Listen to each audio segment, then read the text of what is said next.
To brief us on the latest, we have with us Dr. V.K. Paulji from Niti Aayog, Joint Secretary, Ministry of Health, Shri Love Agarwal ji. First, Shri Love Agarwal ji will make a presentation, followed by remarks by Dr. V.K. Paulji. Over to Love Agarwal ji. Good evening friends, हम आपको कोविड-19 की वर्तमान परिस्थिति के बारे में बताना चाहेंगे।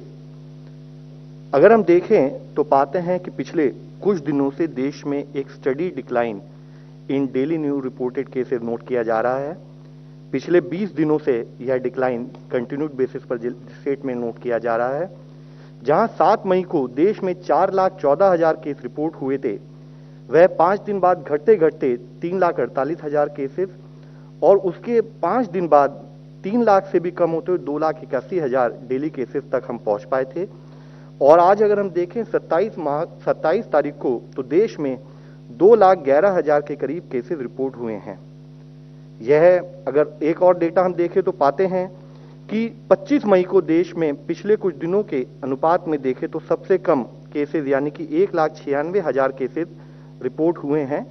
और 17 मई से कंटिन्यूड बेसिस पर हमारे देश में 3 लाख से कम केसेस रिपोर्ट हो रहे हैं। यह एक पॉजिटिव डेवलपमेंट है। जरूरत है कि इसको हम कंटिन्यूड बेसिस पर मॉनिटर करते रहें। 15 स्टेट्स ऐसी हैं देश में जहां पर 1000 से 5,000 के करीब केसेस रिपोर्ट हुए हैं प्रतिदिन उस अनुपात में, और 13 स्टेट ऐसी हैं जहां पर कि 1,000 से भी कम केस देश में रिपोर्ट हुए हैं। इसी तरीके से हम अगर जिला स्थाई पर डेटा एनालाइज करें तो पाते हैं कि 3 हफ्तों में, जहां आज से करीब 3 हफ्ते पहले वाले उस वीक को हम एनालाइज करें तो 531 जिले ऐसे थे जहां पर कि 100 से अधिक केस प्रति रोज रिपोर्ट हो रहे थे। वह घटकर अब 359 डिस्ट्रिक्ट रह गया है, यानी कि 172 डिस्ट्रिक्ट ऐसे हैं जहां पर केसेस में कमी नोट की गई है। इसी के साथ ही एक्टिव केसेस यानी कि वह केसेस जो या तो होम आइसोलेशन में है या हॉस्पिटल सेटिंग में जिन पर ट्रीटमेंट चल रहा है, उसमें भी हमने करीब 35% decrease from the peak which was noted in the country वह अब ऑब्जर्व कर रहे हैं। जहां एक स्थाई पर 10 मई को देश में 37,45,000 केसेस एक्टिव केसेस की दृष्टि में आते थे, वह घटते घटते अब 24,19,000 केसेस रह गए हैं। और इस तरह से हम देखें तो पिछले 17 दिनों में करीब 13 लाख केसेस एक्टिव केसेस की दृष्टि से बाहर आ चुके हैं। आज अगर हम देखें तो हमारे एक्टिव केसेस जो 3 मई को 17.13% थे, वह घटते घटते अब खाली 8.84% रह गए हैं। इसी तरीके से हम अगर फर्दर एनालाइज करें तो पाते हैं कि ऐसे कौन सी स्टेट्स हैं जहां पर कि पिछले 1 हफ्ते से एक्टिव केसेस में कमी नोट की जा रही है। तो आप देखेंगे कि 24 स्टेट देश में ऐसी हैं जहां पर उन्हें कंटिन्यूड बेसिस पिछले 1 हफ्ते से हम एक्टिव केसेस में कमी नोट कर रहे हैं। कुछ ऐसी स्टेट भी है जहां पर थोड़ा सा इंक्रीज नोट किया गया है। जरूरत है कि उन स्टेट्स पर कंटेनमेंट और क्लिनिकल मैनेजमेंट पर उसी स्थायी से काम चलता रहे।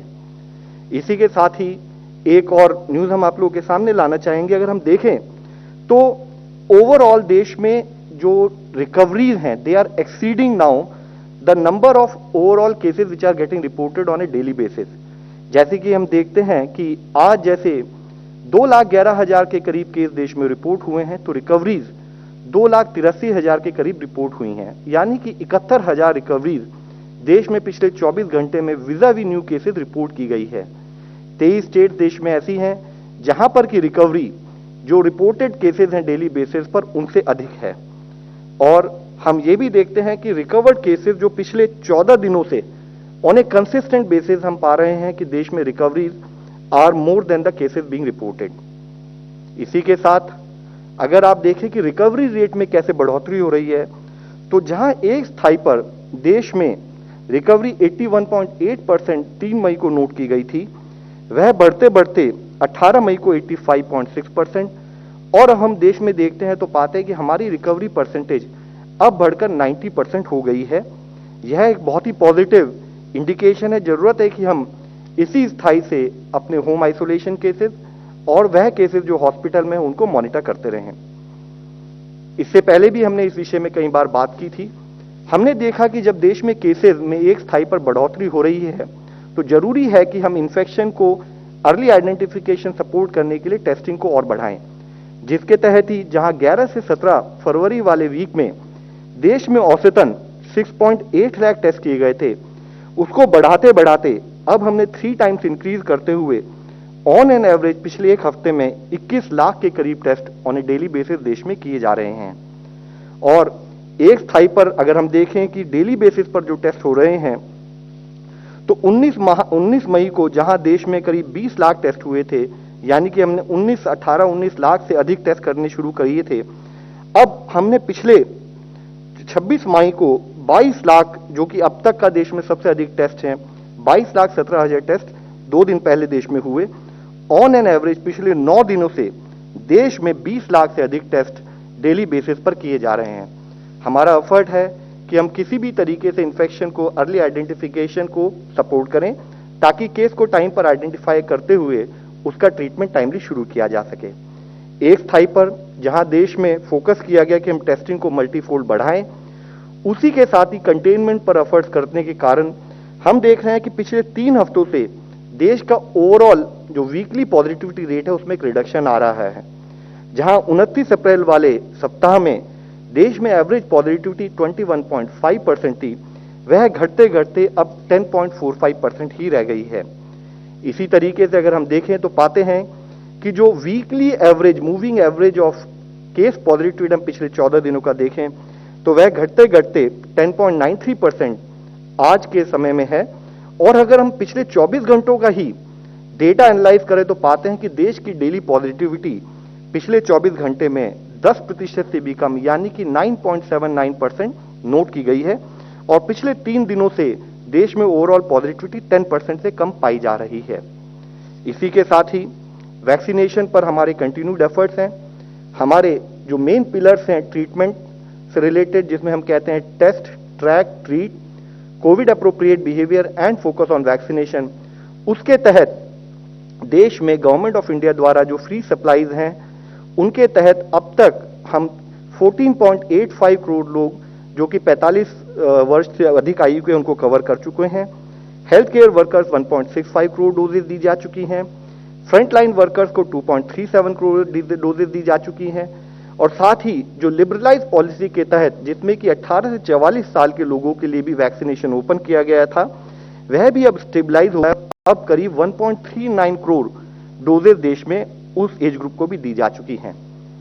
जरूरी है कि एक स्थाई पर जब हम वैक्सीनेशन को बढ़ावा दे रहे हैं, तब भी जैसे कि माननीय प्रधानमंत्री जी ने हमेशा कहा है, दवाई भी ढिलाई नहीं। तो उसके तहत अगर हमें कोरोना को मैनेज करना है तो दवाई यानी कि टीका के रूप में अगर हमारे को टीका भी लगे, तब भी कोविड अप्रोप्रिएट बिहेवियर यानी कि प्रॉपर सैनिटेशन, 2 गज की दूरी और मास्क का उपयोग हम कंटिन्यूड बेसिस पर करते रहें। धन्यवाद। डॉक्टर वीके पॉल जी। धन्यवाद। So in this report today we continue to note stabilization of the second wave in most parts of India, both by the number of cases as well as by declining positivity rate, and a very sustained and high overall testing coverage. So that's reassuring, but we must remember that we are achieving this, as I said last time, in the face of very significant restrictions in most states. In addition to, of course, the other tools in operation, including testing and COVID appropriate behavior and vaccination effort. But nonetheless, it is reassuring that we are on the downswing of the second wave, and we do believe and hope it will be sustained, and it will be sustained even when the restrictions are gently and systematically and cautiously opened up as the time comes. The pace of vaccination has also picked up to some extent now. We are back to clocking 20 lakh per day, and this will further increase. A very major effort will now be made to further streamline the coordination along the 3 channels of supply, and certainly the vaccination pace should pick up, and going forward to July we have a total of 51.6 crore doses. A large proportion of that's available, and that has to be used in an efficient manner, even as we build our efforts to increase the stockpile with time to come. Today we released some clarity on some of the aspects that are in the public domain, and I hope that will help clear the air about how the government has been making efforts in reaching out to foreign manufacturers, and also very major, intense, relentless effort to increase the production, development, and production and supply of made in India and make in India vaccines. A very, very significant effort is going on. And I would like to state that Bharat Biotech, we started with about 90 lakh per month capacity, is ramping up, and it is well within our expectation that they can reach as much as 10 times that production level, reaching to about 10 crore per month in the next few weeks, in the next few months, September, October. Similarly, Serum is ramping up from 6.5 crore per month dose level to 11 and even more in these months to come. So that effort is also catching momentum, gathering momentum, even as other vaccines in the pipeline are moving close to increased supplies, such as for Sputnik, and also rapid development for such as Zydus vaccine, BioE vaccine, and also Genova vaccine. Steady progress is being made, and we are also reaching out to international manufacturers, in particular Pfizer, for making vaccine available now that they have shown interest and the possibility and indicated that they have the vaccine to be spared for India. I'll stop here. Thank you.